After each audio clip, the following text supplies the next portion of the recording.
Bonjour à toutes et à tous et bienvenue à cette vidéo sur la notion de conscience en philosophie.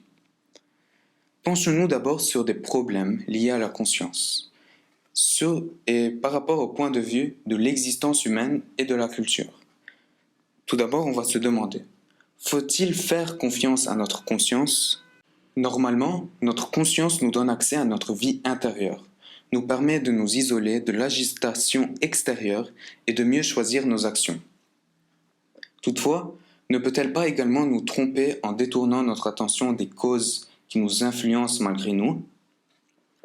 Notre deuxième problème est, suffit-il d'être conscient pour être soi-même?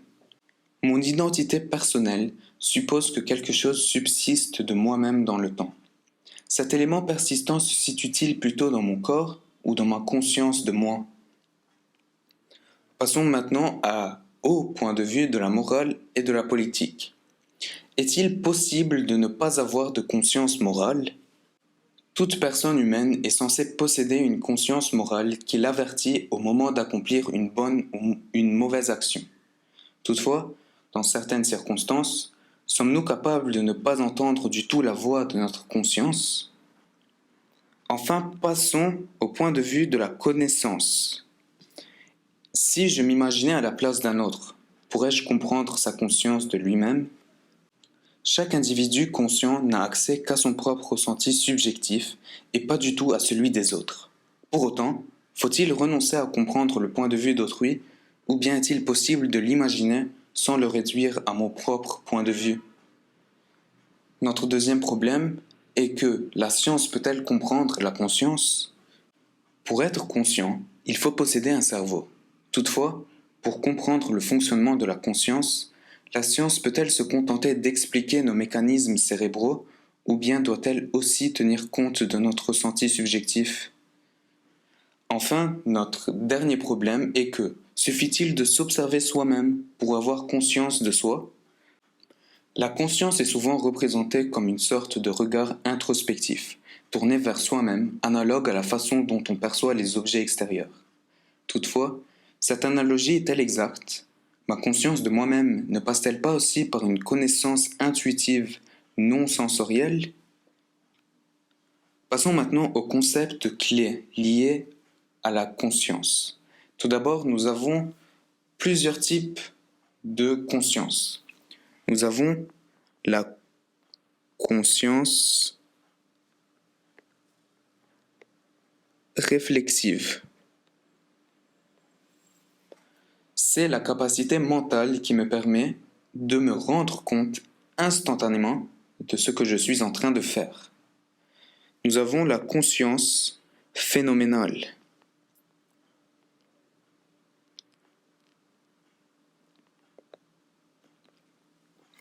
Qui est le ressenti subjectif, l'effet que cela me fait de percevoir un objet particulier. Encore, nous avons la conscience d'accès,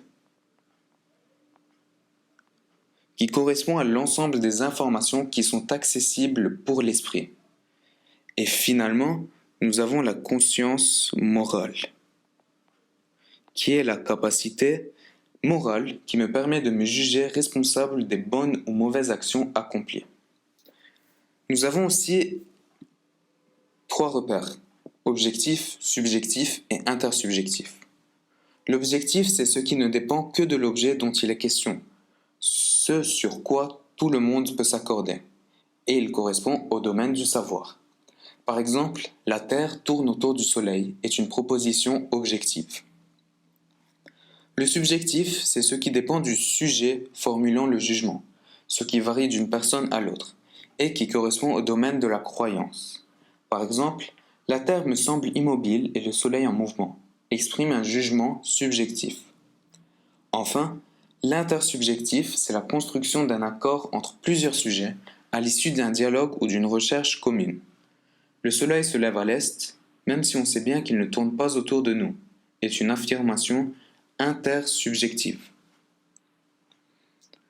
Passons maintenant aux thèses liées à la conscience. Tout d'abord, nous avons René Descartes, qui suit ou qui est pour la thèse qui dit que puisque je ne suis pas un corps, ma conscience me donne accès à l'ensemble de mon esprit. Donc on a Descartes, et je cite, « Je suis une chose vraie et vraiment existante. Mais quelle chose? Je l'ai dit, une chose qui pense. » Donc Descartes atteint une certitude absolue. Il sait qu'il existe dès qu'il pense, car il ne saurait penser sans exister. Puisqu'il ne se réduit pas à un corps, sa conscience lui révèle qu'il ne peut être qu'une chose pensante. Par exemple, le film Johnny s'en va en guerre. Dans ce film, le soldat Joe Bonham est grièvement blessé pendant la Première Guerre mondiale. Allongé sur son lit d'hôpital, il découvre petit à petit qu'il a perdu la vue, l'ouïe, l'odorat et la parole et qu'on a dû l'amputer des 4 membres.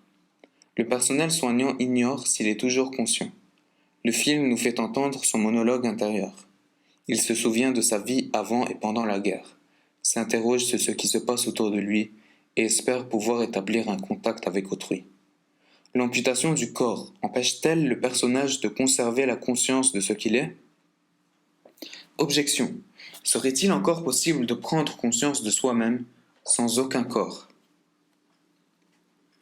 Passons maintenant à une deuxième thèse, qui dit que la conscience est incapable de saisir sa propre identité, qui est trop changeante, et dont David Hume est pour. Donc, Hume dit « L'esprit est une sorte de théâtre. » Selon lui, la conscience est incapable de saisir sa propre identité qu'elle reconstruit chaque jour différemment. Par exemple, Derek Parfit imagine en 1987 l'expérience du télétransporteur. On suppose qu'on entre dans une cabine dans laquelle, quand on appuie sur un bouton, un scanner enregistre l'état de toutes les cellules du cerveau et du corps, en détruisant ces derniers dans la même occasion. Cette information est ensuite transmise à la vitesse de la lumière à une autre planète sur laquelle un duplicateur produit une copie organique parfaite de soi-même. Puisque le cerveau de la réplique est exactement similaire au sien, il aura l'impression de se souvenir d'avoir vécu la même vie jusqu'au moment où on a appuyé sur le bouton. Sa personnalité sera exactement la sienne et il sera sous chaque aspect en continuité psychologique avec soi. Selon la théorie de Hume, la réplique qui sort du duplicateur conserve-t-elle globalement la même conscience d'elle-même que l'original? Objection. Même si je ne peux pas me percevoir moi-même directement, n'ai-je pas conscience de rester à peu près la même personne? Passons maintenant à une autre thèse de Marc Aurèle qui stipule qu'il faut pratiquer l'introspection pour mieux se comprendre et retrouver la paix intérieure. Aurèle dit « Nulle part un homme ne trouve retraite plus tranquille que dans son âme. » Par exemple, le philosophe Sextius, la journée écoulée, une fois retiré dans sa chambre pour le repos de la nuit, interrogeait son âme. « De quel mal t'es-tu guéri aujourd'hui? Quel vice as-tu combattu? En quoi es-tu meilleur? Est-il plus juste que je sois jugé par un tribunal intérieur ou extérieur? » Objection, une aide extérieure n'est-elle pas parfois plus utile pour retrouver la paix intérieure? Pour Friedrich Nietzsche, la conscience est comme une maladie contagieuse qui rabaisse nos intuitions et nous éloigne de nos meilleurs instincts. Donc, Nietzsche dit « La pensée qui devient consciente n'en est que la plus infime partie, disons, la partie la plus superficielle, la plus mauvaise. Selon Nietzsche, la conscience se développe par la mise en point et la mise en commun de nos idées moyennes, comme une maladie contagieuse qui vulgarise nos intuitions et nous éloigne de nos meilleurs instincts. Par exemple, la pièce de Heinrich von Kleist, Le prince de Hambourg, raconte les circonstances de la victoire de l'armée allemande sur les forces suédoises à la bataille de Fehrbellin. Le duc prussien ordonne à ses officiers de ne pas attaquer avant son ordre, mais le prince de Hambourg, général de cavalerie souffrant de somnambulisme, n'entend pas ces ordres et, pris d'un élan irrésistible, lance la charge contre l'ennemi. Ainsi, sans avoir conscience de tout ce qui se passe réellement, il assure par son geste la victoire à son camp. Il est néanmoins emprisonné et condamné à mort par le conseil de guerre pour insubordination. La victoire militaire du prince est-elle due à sa conscience? Objection. Ne serait-il pas dangereux de cesser d'écouter notre conscience en toutes circonstances?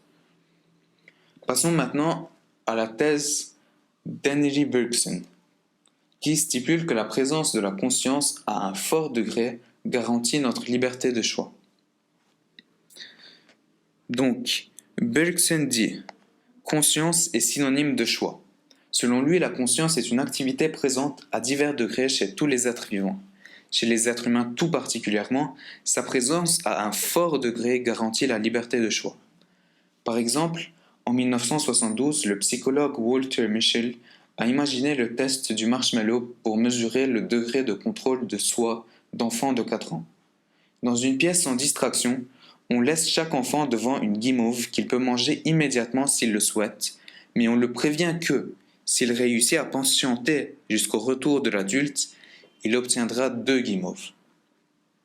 Chaque enfant tente de résister à cette épreuve mentale par diverses stratégies, même si certains cèdent plus rapidement que d'autres.